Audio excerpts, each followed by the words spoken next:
एक बात ये लगता है कि ये प्री प्लान्ड अटैक है। Another political killing in Kashmir.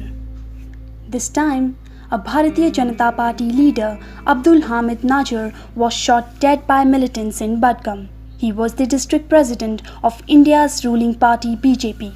This is the fifth BJP worker who has been killed since July 2020. Arif Ahmed Shah was injured in military firing in Kulgam in South Kashmir on August 4. While on August 6, BJP representative Sajid Ahmed Khande was gunned down by militants in Kulgam. In July, BJP district president Wasim Bari, his father and brother were also gunned down by militants near their shop in Bandipora district. Kashmir's landscape of violence and tension has reached a new low. It's a mixture of heavy military crackdown, detention of political elites that has led to heightened tensions. Many of the killings have been carried out by Pakistan-based Lashkar-e-Taiba. Kashmir has been near lockdown for many months now, and it has become difficult for the terrorists to operate. With very few opportunities to mix with the population and attack, they are resorting to killing of political workers. But many natives say that the killing of Kashmiri leaders by the militants is an unwelcome move. This is not for the first time the militants have tried to scare political workers. In the 1990s, a spate of murders of political leaders happened at the hands of the terrorists. The BJP workers have been resigning en masse in the Kashmir Valley. Around 400 workers have been shifted to secured hotels, government accommodation and cluster secured camps in past 1 year. Continued violence in Kashmir will only help crush the democracy and the rights of the people. A chaotic Kashmir will be a dream situation for Pakistani strategists. It will be up to the Indian government to bring back democracy and normalcy to the valley. But it will also depend upon the people of Kashmir, what future they would want for themselves. Aditi Dubey, For It Matters, for Democracy News Live, Jammu and Kashmir. Broadcast It Matters. We focus on the story of the day that matters to you. Sometimes we also focus on stories that matter, but others don't want to cover it because they aren't what they call sexy enough to grab and bring in TRPs. Kashmir has been a disaster, to put it mildly. It is a topic of debate for nations at the United Nations. It is a matter of winning and losing. But for the residents of Jammu and Kashmir, it's a living hell. Over 100,000 people have been killed in the last 70 years. Kashmir is a symbol of Islam to start converting lands into pure Islamic territories. But India has resisted that move and has been a fight. There is no let up in the fighting, both from all sides. Fighters from all over the world, Chechnya, Afghanistan, Pakistan, and other countries have come to fight. The Indian army has also fought with all its might, lost tens and thousands of soldiers each year. India looks at Kashmir as very much part of its territory, wants it to be part of the larger progressive democratic territories, but there is a challenge. This latest chaos is based on an entirely different situation.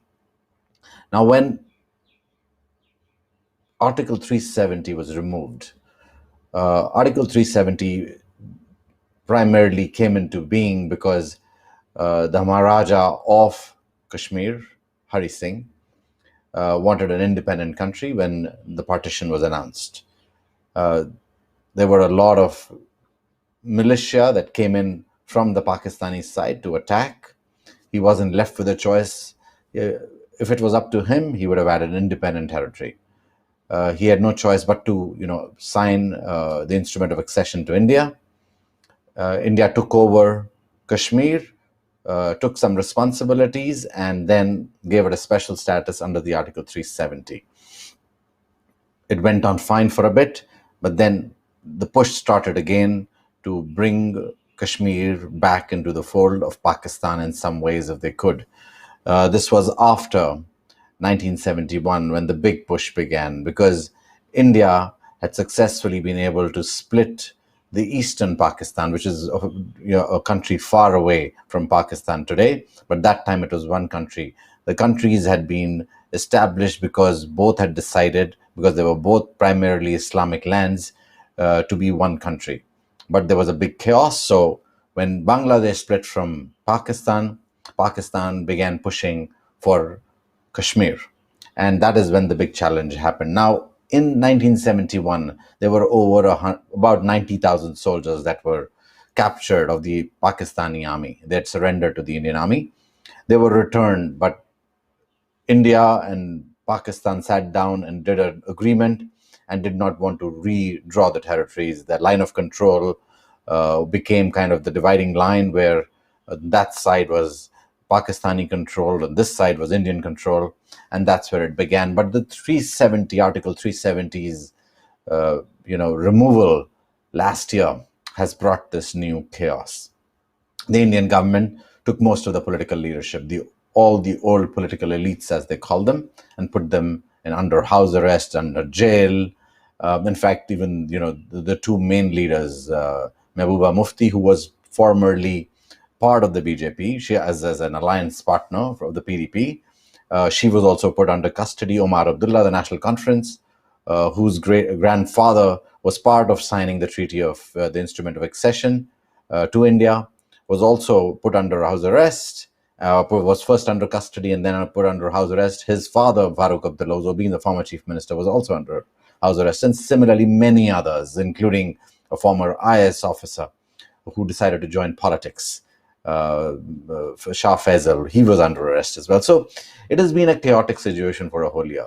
Now, the government of India decided that it's going to try and bring back some democracy by starting these little elections. These are village level elections. But it has seen a lot of violence in the last few weeks. Many of the BJP, Bharatiya Janata Party workers. Now, Bharatiya Janata Party is the political party which is in power in the center of India. It is the ruling party of India right now, with a very large number of seats. But again, it's considered as a right-wing Hindu nationalist party, and that has been one of the challenges. So I was talking to one of my friends in Bangladesh, and he said, this is what happened with Mukti Bahini as well. Anybody who was associated with the Pakistanis was killed by the Mukti Bahini as they fought for independence for Bangladesh. Similarly, when people align themselves with the BJP, the people in Kashmir, some of the right-wing terrorist groups in Kashmir are going to look at them as aligning with the Bharatiya Janata Party. So they would go on and they become fair game for them. But in this case, this is Lashkar-e-Toiba. Lashkar-e-Toiba is a terrorist organization based out of Pakistan. And these are the youth that are being killed, and the people and the political leaders that are being killed are Kashmiri Muslim leaders who are standing for elections, and they should be very well standing for elections. We were supposed to be joined by Samir Khande today. Samir Khande's son today, but he isn't joining us today. There is some problem with the connection of the internet. So let me start this discussion with Mr. Sunil Sethi. He's from Jammu and Kashmir. He's an advocate and he's also the BJP spokesperson. Mr. Sethi, explain to me what's going on here. Why do we see so many killings, and why is the BJP under attack by the terrorists? See, you have to understand Kashmir in right perspective. There are different forces which are working in Kashmir. Militants are one part of it. Then you have our ground workers. You call them separatists. They have their own groups in Kashmir. Group A or Group B doesn't matter, but at the end of the day, they are the separatist people who want to separate from the country. Then there are some political parties which are active mainly in Kashmir who have the tactical support of at least the separatist. I won't say the militants, but at least the separatist. Now, what has happened since last 1 year, and if I can count back for last about 5 years or so, that Bharatiya Janata Party, which didn't have that traditionally very strong hold in Kashmir, Bharatiya Janata Party had been very strong in Jammu region of Jammu and Kashmir. But in Kashmir, we didn't have traditionally that strong hold.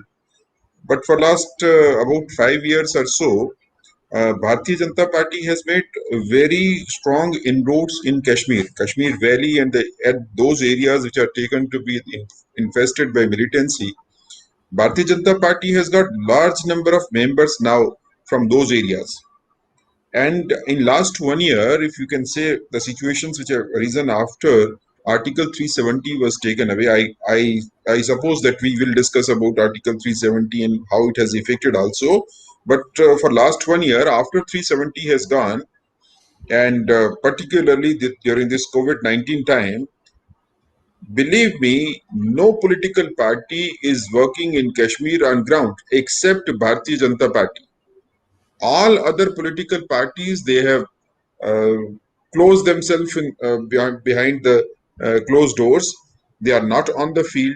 The only political party, the only which is working on the ground with the people is Bharatiya Janata Party, and only social organizations which are working on the field for the people during this distress time are the organizations which are having close relation with Bharatiya Janata Party. There will be different organizations.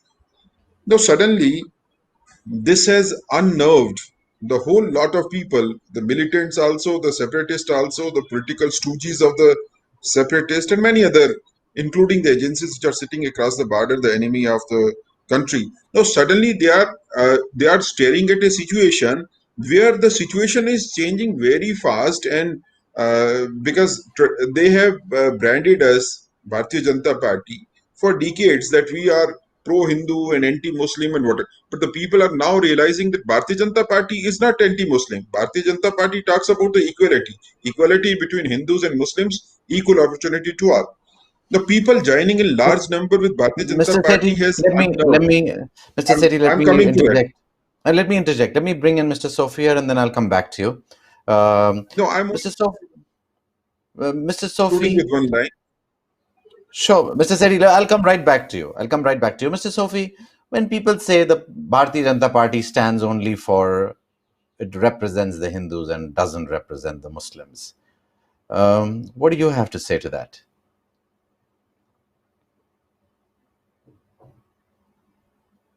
Hello yes mister Sophie, आप क्या बोलेंगे जब लोग बोलते हैं कि ये भारतीय सर जनता सर पार्टी सिर्फ हिंदूज की पार्टी है और मुस्लिम इसमें मुस्लिम्स के लिए नहीं काम करती है? पहले मैं आपको बताना चाहूंगा it was 96 when we have started BJP in Kashmir and that was peak. तो उसके बाद यहाँ पे मिलिटेंसी इतने जोरों में थी, जैसे आपको पता है कि 1987 में जब कांग्रेस ने यहाँ रैंकिंग की तो उसके बाद मिलिटेंसी हुई और हमारे अनंतनाग में पहला बम फटा। उसके बाद इन्हीं सियासतदानों ने इसको बदनाम किया था, जैसे कांग्रेस है, नेशनल कॉन्फ्रेंस है, कि भारतीय जनता पार्टी जो है ये मुसलमानों की दुश्मन है। बट मैं आपको बताना चाहूंगा कि मैं मुस्लिम हूँ, मेरे दिल में कलमे नबी ला इलाहा इल्लल्लाह मोहम्मद रसूलुल्लाह सल्लल्लाहु अलैहि वसल्लम है।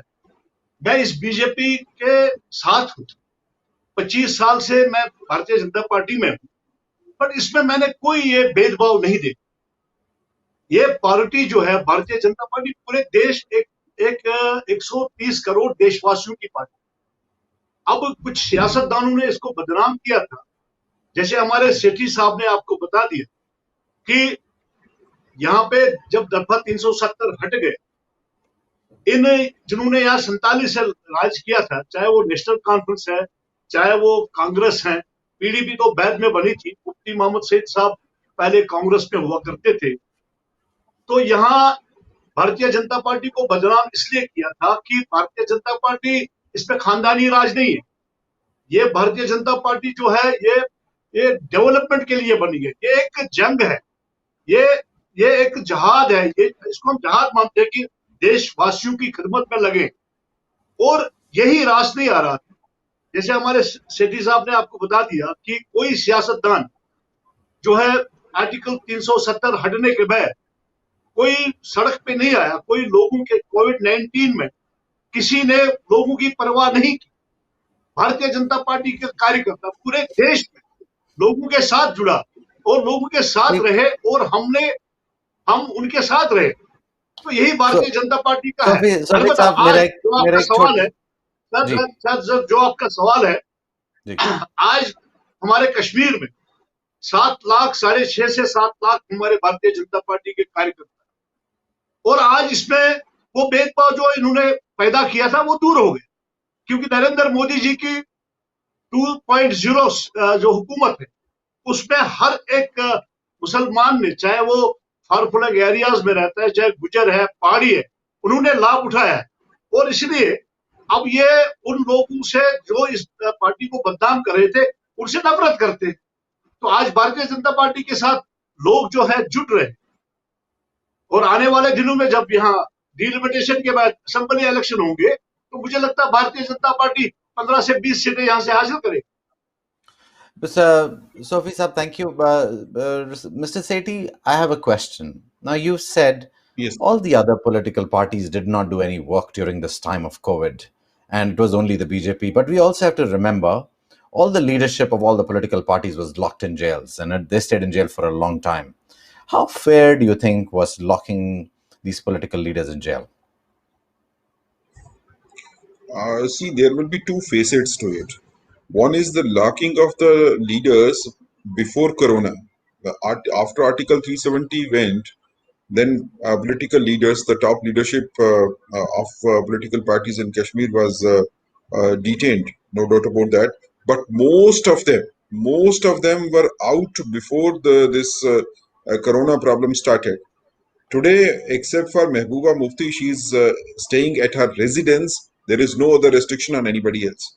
Now, after these people were released from detention, did they do anything to go in the people? No, They weren't nobody allowed is to going go to the out. people. Number They one. weren't allowed Number to go one. Number out. two. No. Number one. Number two. No. Nobody is stopping them. Number two. Detaining the leader. Your first question. Detaining the leaders was very necessary during those circumstances because we were trying to rectify a historical mistake which has lived for more than 70 years. And after 70 years, when we were rectifying the historical blunders, there were good chances that these people, if they had remained out, they would have incited the people, and that would have led to the killing of many people. In order to save the lives of the people, it was very necessary to take the decision to detain these political so-called leaders. uh, there are many things which probably it will not be possible for us to discuss openly, but there were intelligence input with the agencies which has led to their decision of detaining these leaders. Now the situation has changed in last 1 year. You can see on the ground that in last 1 year we have almost eliminated every militant commander in Kashmir. Today the militancy in Kashmir is commanderless.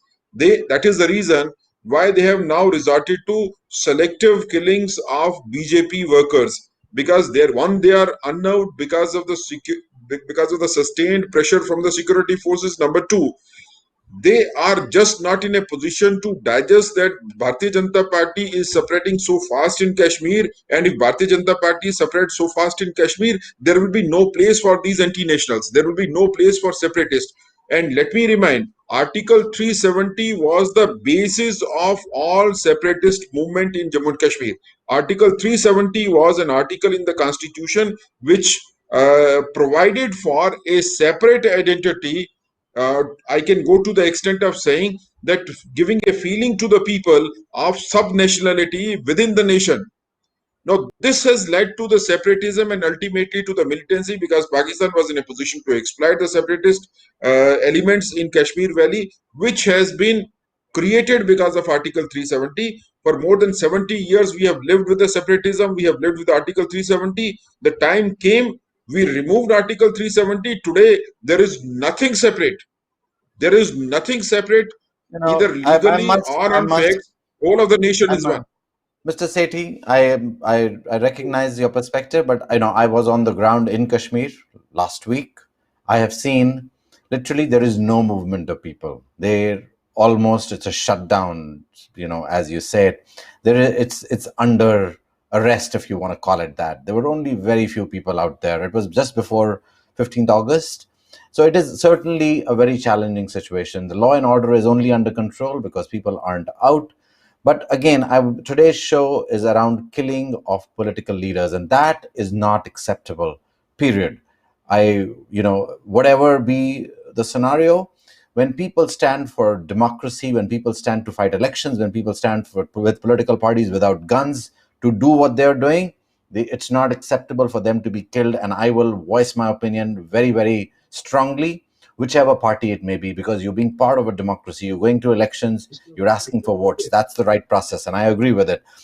Now, Sophie साहब, थोड़े दिनों में बहुत जी सारे resignation आए हैं leaders के और पार्टी वर्कर्स के, हमारे सामने आए हैं कि बहुत सारे लोगों ने रिजाइन किया है पिछले थोड़े दिनों में ही. अब बताइए, क्या थोड़ा खौफ आया है लोगों में मिलिटेंट्स की वजह से? पहले मैं आपके उस सवाल का जवाब देना चाहूंगा, उसके बाद जी इसका दे दूंगा। जी जी जी आपने कहा कि आपने कहा कि मैं जब वहां पे था तो वहां मैंने जी देखा कि वहां सारा बंद पड़ा हुआ। वो मैं बताना चाहूंगा आपको, जब आर्टिकल 370 हट गया उसके बाद 1-2 महीने यहाँ स्ट्रिक्शंस रही, उसके बाद यहाँ बाजार सज रहे। जी आपने देखा कि कोविड आने से पहले यहाँ रात को 10 बजे लोग जो है घरों में जाते थे, पूरे सुबह से लेकर शाम तक बहुत ज्यादा रौनकी आई। और कोविड की वजह से फिर यहाँ ये जो करना पड़ा कि लॉकडाउन हो गया, उसके बाद सारा बाजार बंद हो गए। तो मुझे नहीं लगता है, जैसे कि सेठी साहब ने आपको कहा कि वो सेपरेटिस्ट जो है, जिन्होंने पाकिस्तान के आड़ पे यहाँ पे एक हब बनाई थी आपने, जो हवाला का पैसा यहाँ चलता था, उस हवाले के पैसे से यहाँ पूरे कश्मीर में अगर कहीं क्रॉस फायरिंग होती थी, अगर कोई कुछ भी होता था तो स्टोन पेंटिंग होती थी। और वो स्टोन पेंटिंग 2019 5 अगस्त से आज तक बंद है, कहीं पे कोई स्टोन पेंटिंग नहीं हुई। और ये इसलिए हुआ कि जब पाकिस्तान के उन आकाओं को, मैं बताना चाहूंगा, उनका जो हवाला पैसा यहाँ आ रहा था, जिस वजह से हमारे नौजवानों को बहकाते थे पैसे के आड़ में, तो यहाँ पे आज आर्टिकल 370 खत्म होने के साथ साथ पूरे कौम जो है, कश्मीर का, रियासत जम्मू कश्मीर का आवाम जो है खुश है। यहाँ पे डेवलपमेंट होने लगी, यहाँ पे सब कुछ होना था। बाकी आपने जो सवाल किया कि ये जो रिजाइन हमारे कुछ बीजेपी कार्यकर्ताओं ने दे दिया, देखिए मैं आपको बताना चाहूंगा कि 1987 से 6000 पॉलिटिकल वर्कर्स को यहाँ मारा गया, चाहे वो नेशनल कॉन्फ्रेंस के हैं, कांग्रेस के थे या और किसी पार्टी के थे। आज जब आर्टिकल 370 हटा, उसके बाद जैसे सेठी साहब ने भी कहा कि इनका कोई कमांडर नहीं है। आज ये कुछ 200-250 जो टेररिस्ट घूम रहे हैं, इनकी ये बौखला इनकी है, और ये आज निहत्ते उस इंसान के ऊपर गोली मारते हैं। जैसे हमारे वसीम बारी जी बांडीपोरा में, आज मैं बताना चाहूंगा, अपने फोर्सेस को मुबारकबाद देना चाहूंगा, जिसने वसीम बारी जी के और उसके भाई और उसके बाप को शहीद किया। उस मिलिटेंट को आज बारामूला में हमारे सिक्योरिटी फोर्स ने न्यूट्रलाइज किया। मैं उनको आपके वसात से बधाई देना चाहूंगा। सजाद खाने साहब जो हमारे सरपंच हैं, और उसके साथ साथ हमारे बहुत सारे कार्यकर्ता, हैदर नूरानी, it was 99 when Hyder Nurani was contested parliament election, at that time I was contesting assembly election. उन्होंने उस वक्त बहुत बड़ा बॉम्ब रखा था, तो हैदर नूरानी के साथ हमारे 3 वर्कर और शहीद हुए थे। उसके साथ साथ हमारा शबीर पुलवामा, एक गवर्नर हमारे डिस्ट्रिक्ट प्रेसिडेंट थे शुपिया के, वो मारे गए। अब जो आपने सवाल किया कि ये भारतीय जनता पार्टी के किसी कार्यकर्ता, जो डेडिकेटेड कार्यकर्ता है, वो अभी भी अपने भारत माँ के लिए खड़ा है और अपने कौम की खिदमत करने के लिए खड़ा है। कुछ अपॉर्चुनिटिस्ट लोग होते हैं, जैसे 10-11 लोगों ने रिजाइन किया है, तो वो अपॉर्चुनिटिस्ट होते हैं, वो इन्हीं पार्टियों से हमारे साथ आए थे। उनको जब अपना फायदा नहीं मिला, उन्होंने रिजाइन किया, बट उनके रिजाइन से कश्मीर के 7 लाख भारतीय जनता पार्टी के हौसले पास्त नहीं है, हमारे हौसले बुलंद है। आपने देखा 5 अगस्त को चप्पे चप्पे पे हमने तिरंगे को सलामी दी, अपना सेलिब्रेशन की। उसके बाद 15 अगस्त को भी आपने देखा हर जगह पे बहुत सारे लोगों ने इस झंडे को सलामी दी, अपने तिरंगे को मान सम्मान किया और सेलिब्रेट किया। आज भी हमारे लोग जो है इसको सेलिब्रेट कर रहे हैं, क्योंकि एक बहुत बड़ी जो सियासत में एक ड्रामा रचा था 47 से लेके आज तक, हम मानते हैं देश एक, विधान एक, प्रधान एक, जो हमें नरेंद्र मोदी जी ने और अमित शाह जी ने दिखा दिया है, और आज यहाँ का आवाम खुश है।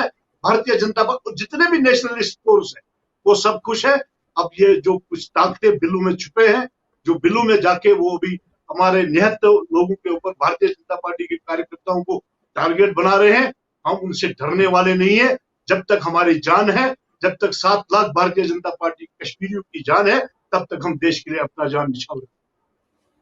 Mr. Sethi, now you mentioned that there were forces involved behind this, in terms of there are hidden interests that are involved and are making sure that these political workers are killed. Can you highlight that a bit more in terms of who do you think these people are? Are these other political groups? What's the challenge here? Because I certainly, targeting one political group means, they're targeting that group thinking that here is a problem group. As I understand, more than the militants sitting in Kashmir, Article 370 has unnerved Pakistan. The Pakistan forces which are sitting across the border, Pakistan is in major problem after the decision was taken to revoke Article 370 and 35A. So what I can see is that with the growing influence of Bharatiya Janata Party in Kashmir Valley, it will be very natural for me to assume that the Pakistan forces which are sitting across the border, which had created and which has sustained the militancy in Jammu and Kashmir and outside, they are planning targeting killing of Bharatiya Janata Party workers, because Bharatiya Janata Party workers gaining more strength will be death nail to the militancy which has been created by Pakistan. Number one. Number two, the militant groups who are still alive and working in Kashmir Valley, though their number is much reduced now, they will also be interested in targeting Bharatiya Janata Party workers, because no other political worker is on the field. Every other political party is just hiding as of now. Number three, I think that killing of Bharatiya Janata Party is also with the intention and desire to create a sense of fear amongst the Bharatiya Janata Party workers, and at least the workers of Bharatiya Janata Party who are not with the party for ideological reasons. As Sophie Saab has said, that not all the workers will be for ideological reasons. Some people may be opportunistic only. We call them seasonal birds, or in local language you can call them Mosmi Batere. So these people who have joined the political party not for ideological reasons but for other reasons, it will be very easy to instill fear in them so that they can leave the party. But the persons who are committed to the ideology of Bharatiya Janata Party, like my brother Sophie Saab and so many people, thousands and lakhs of people, they will not be put to any fear by any such misdeeds from the Pakistani sponsored militancy.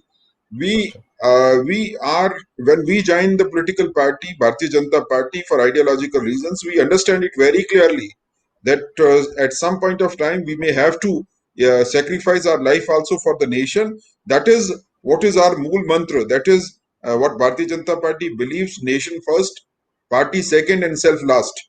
Now, when we think about the nation, it doesn't create problem for a Bharatiya Janata Party worker to think in terms of sacrificing himself. Sure. Thank you, Mr. Sethi. Now we're joined by Samir Khande. He's the son of the deceased Bharatiya Janata Party leader, Sajad Khande. He's had some technical issues joining us today, but he joins us on a phone line. Samir, if you can hear me. Samir, if you can hear me there. Would you please tell me, like, how did you expect this to happen? Did your father expect this to happen?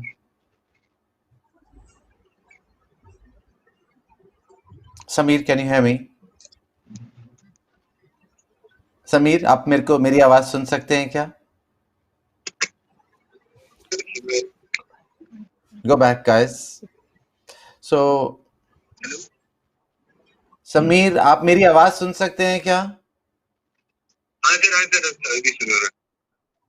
Sameer, मेरे को बताइए, जब ये killing हुई और इतना भी attack हुआ और बहुत सारे बीजेपी वर्कर्स पर अटैक हुआ है, आप लोगों के दिमाग पर क्या हुआ? आप लोग एक्सपेक्ट भी कर सकते थे कि ऐसे अटैक हो सकता है? नहीं सर, हम तो सर ऐसे एक्सपेक्ट नहीं करते थे, लेकिन सर पता नहीं सर अचानक से हो गई थी। हम घर में बैठे थे तो पापा सुबह आया सवेरे, कोई तभी सर बाहर कुछ आवाज सुनाई दी सर, बाहर से भी घर वाले निकल गए। समीर, आप मेरी बहुत कंडोलेंसेस। आप समीर, मेरी बहुत कंडोलेंसेस हैं आपके लिए और आपकी फैमिली के लिए, जो इतना बड़ा लॉस हुआ है आपको आपके फादर का। पर मेरे को एक्सप्लेन करिए कितना इम्पोर्टेंट है इससे लड़ना, आर्म्ड मिलिटेंट्स टेररिस्ट से ये जंग चालू रखना कितना जरूरी है आपके लोगों के लिए और कश्मीर के लिए? सर हम तो सर कुछ नहीं बता सकते सर, बस सर हमारे साथ अभी इसमें प्रॉब्लम हो गई है सर, बस इसका सोल्यूशन जाना तो सर बस सर प्रॉब्लम हो गई है। तो जब आप आगे, अभी तो बहुत ही कम समय हुआ है, जब आप आगे देख रहे हैं तो आप क्या समझ रहे हैं? आप लोग आगे क्या क्या करेंगे? कैसे इसे लड़ेंगे? बिकॉज ये आर्म मिलिटेंट्स और टेररिस्ट पीछे तो हटने वाले नहीं लग रहे।